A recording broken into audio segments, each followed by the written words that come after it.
Hello, everyone. My name is John Erickson, and welcome to our Knowledge Transfer series, where we're trying to give you the information so that you can make informed decisions in the financial services industry and get you further down your path. What I'm hoping today is you get one good piece of information that you can take with you and just kind of helps you get down that path further and further. Today, we're talking about fees in the financial services industry, a subject that's actually near and dear to my heart. You would not imagine how much in my career I've stressed about the fees I'm charging people, let alone dealing with the stress that I face as an American about all the fees I pay out there in the consumer world. So I think this is a really good topic to talk about in the financial services industry. So as a reminder, we're trying to give you specific good rules of thumb. And when we talk about rules of thumb, we have our standard disclosure statement on here that this needs to be considered general information. The reason it has to be considered general information, even though I'm trying to give a very specific answer, is because if you took 100 different people and you gave them a set rule of thumb, there's always going to be a couple it doesn't apply to. And so you need to look at every individual situation on an individual basis. You know, I can't believe I have 17 years experience in the financial and investment services industry. You know, I'm one of those lucky people who, when I first went to school back in the day, I took a financial planning class and I'm like, I like that. That's what I want to do. So I'm getting to live my dream. And I hope that this passion for this comes through as we do these presentations. So what we're going to talk about today is I want to talk about understanding basic fee models. Okay. What are you paying in the financial services world? Understanding when to consider paying fees. Sometimes there are reasons certain people should pay fees. Finding the right model for you, because there's a lot of people who shouldn't pay fees. In fact, I would argue that today, the majority of people don't need to pay really very many fees at all. And then I'll talk about my practice, how I try and tackle this, because I did stress a lot about on my fee schedules when I was creating this back in the day. So let's dive into this. Understanding basic fee models. Like as a financial professional, this is what I would want you to know from my standpoints. And the first is can you spot kind of the bigger fees that are potentially going to cost you money and real money versus the small fees that can add up, but I would call a lot of times de minimis. And it's not that the small fees can't be destructive to a portfolio. It can. It's that smaller fees are the kind of the nature of this industry. And most of the time, the average consumer actually avoids them very successfully. But the bigger fees are the ones you really need to kind of laser focus in on and decide, are you getting value for this fee you're paying? And even if you're someone who's doing this yourself, you're not paying any fees whatsoever, odds are you're paying fees and you just don't realize it. And the biggest one you're going to find is expense ratios. Can you go look at a mutual fund or ETF and look and find its expense ratio, i.e., what are you paying every year to a fund company just for you to own that fund? Okay. And when we talk about the big fees in the financial services industry, it's usually a combination of hiring advisors and investment choices. If you think about something as simple as buying a share of Microsoft, buying a share of Microsoft might have a basic trading cost or none. And then beyond that, you might not have any fees, or you might have advisory fees attached to it. It just really depends upon your overall financial situation. But recognize the bigger fees are typically going to be a combination of hiring an advisor. That's either flat advisory fees or a standard percentage of assets fee, or a sales load, i.e. commissions. We're not running into commissions as much anymore in this industry. It's an older model, but definitely some firms really still do a lot of it. So you got to recognize that they're out there. And the really simple way to handle fees, just to start with, and I wish I could just take this slide and duplicate it and just keep going over it, is just ask, are you being charged any of these fees? Go line by line. My practice, I can basically say line by line, okay, here's your fee, here's your fee, here's your fee, here's your fee. I'm very cognizant of that. But I find the average person doesn't understand these fee schedules and doesn't understand they can avoid a lot of this. And let's talk about the idea that fees can be bad for someone. And I'm taking a 25-year-old here, okay? And they want to invest $100 a month or $1,200 a year. And if you look at these different fee structures and you apply it to this specific situation, you're going to see that some can be very destructive. In fact, a 25-year-old paying a $3,000 flat advisory fee, if they're only going to pay $100 a month into an investment program, that's never going to pencil out for most people. Commissions might, trading costs might, even paying an advisory fee actually might pencil out. But let's look at the effect of these fees over the long term. Over long term, if you look at it, clearly, if you can do the exact same thing that advisor or broker is doing for you, you should have a better result. right? We call this like to like. If you can take a like to like option and one is cheaper than the other, you should have more money at the end of the day, okay? And I always run into this basic problem in this bottom portion of this is one person paid significant fees over the long term, almost $6,000 in fees. And the question is, was that worth it? Because they put in $24,000 and they are getting out $46,000 in this model. And they could have put in $24,000 and gotten 52 out. So are any of these results on the bottom actually bad results? Clearly no fees is the best result, or paying the least amount of fees is the best result. But are any a bad result? That nuance there, that bottom portion of a bad result versus a good result versus a great result, that's the world of fees. That's where you have to kind of start thinking of yourself of what result are you trying to achieve at the end of all this. If you can make yourself results oriented, you can start to cut through this a lot better. And the reason why I'm trying to suggest you should be results oriented when we talk about fees is you should understand what you're being charged, and then you should be able to go to what is my value and what is my expected result. Sometimes these fees are combined. There can be other variables at play here. I didn't even talk about rates of return or investment skill. Are you able to compare apples to apples options? Are you willing to press the button? Or is there a reason you should have someone press it for you? There's a basic problem with fees. It's most articles you're going to read on fees, and they are correct most of the time, is that you should minimize your fees and that will give you better returns over the long term. I agree with that. In fact, I understand that very well in my practice. But that doesn't mean that that's the right option for you is the problem.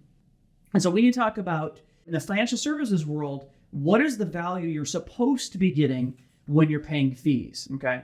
And you're going to find there's different value segments here depending on who you are. I can't always tell you who's going to watch this video. I know I focus on retirees that soon to be retirees, so I know my value statement to them. But I'll tell you that actually only works for a portion of that group. And here's the really big problem when we talk about fees. Today, at your fingertips, on your phone right now, if you're watching this on your computer, you can invest in ways I couldn't realistically do 10 to 15 years ago as a professional financial advisor, okay? You have access to alternatives in a way that even today I have to go through compliance to put people into at your fingertips. I saw Reddit recently offered IPOs to people who use Reddit, IPO direct consumer. I don't offer IPOs. And so the problem we're running into today is you at your fingertips have the ability to invest like a true professional. So one of the challenges, or one of the things I always try and point out to people, is you should be getting more value than just someone clicking the button. There are certain people who should have the button pressed for them on investment choices, but you yourself have to make this basic idea of you should know that you can do pretty much most things in the financial services industry. There are still areas that are gated, certain insurance products and things like that, but just recognize you have great power to invest today. But just because you have this great power doesn't necessarily mean you can use it. In my financial practice, I always use my analogies as cooking or building a house. My goal on all these videos is to show you exactly how to build the house or exactly how to cook the meal, with the full knowledge that about a third of people are going to do it just fine themselves, and they just needed this knowledge transfer. A third of people are going to need to hire out portions of it, i.e. if you're building a house, you might need someone to do the electrical for you. And certain people are going to say, nope, I just want to buy the house and have it built for me, right? And so when we're talking about fees, you have to kind of inventory for yourself, what can you handle? Because the more you can handle, the less you pay in fees. And the less you should pay in fees. Because remember, you can do this yourself most of the time. But there is work that goes into this. We try and simplify things for retirees, make a basic rule of thumb. And if you, throughout your investing life, you try and pay attention to investments, we're always trying to simplify things. In fact, with AI writing articles, I think they're simplifying things too much. But as you make changes, as things change in your life, do you want to manage your investments? Do you want to do the research? Do you want to devote the time? It's like the decision of going out to eat versus cooking for yourself.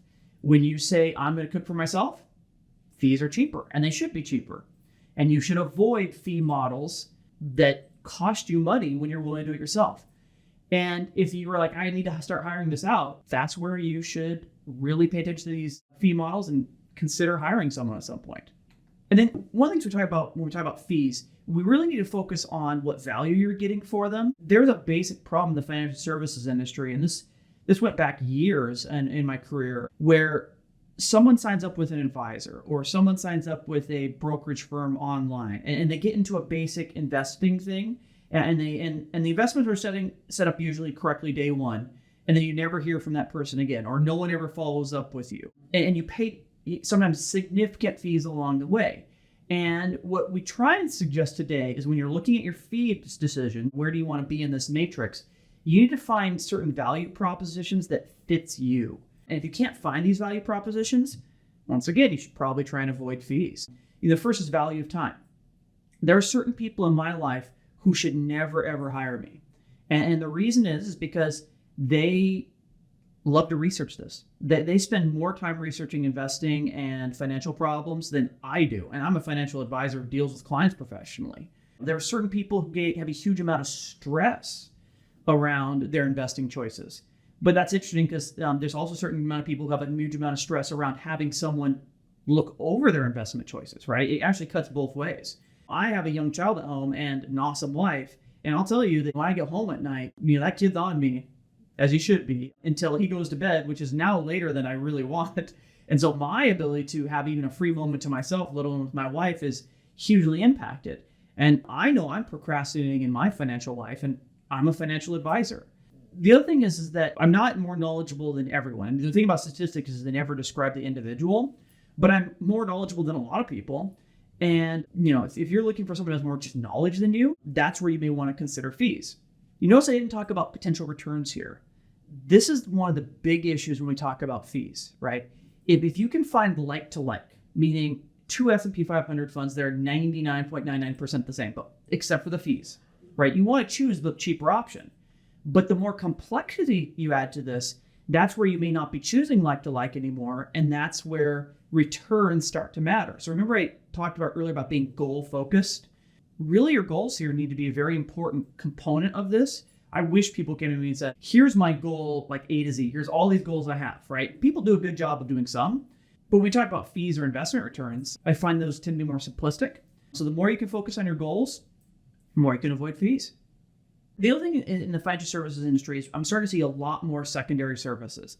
A lot of this I've already offered in my practice. I've tried to be the hands-on financial advisor, the personal wealth manager, the one-on-one relationship through an entire family life cycle. Whereas in the industry, I remember a long time ago, and even now, one of the basic mantras is financial advisors don't give tax advice. Compliance departments hate the idea that someone like me could give tax advice sometimes, right? But that's loosening up a little bit, and you're having to find models, even within places that have really fought against ever having to give tax advice, to give what I call tax advice light. And the way I handle this in my practice, in fact, is I always point out tax issues and get you to the right professionals for that. But you should be able to get secondary services today, and this is the point I'm trying to do, especially if you're going to this step of hiring an advisor. It should not just be investment management. So how do you find the right model for you, right? I tried to start out this with the idea of, okay, here's the fees you're facing. Where do you want to fit in here? How much can you handle for yourself? But now let's talk about like a process to figure out how to do this systematically.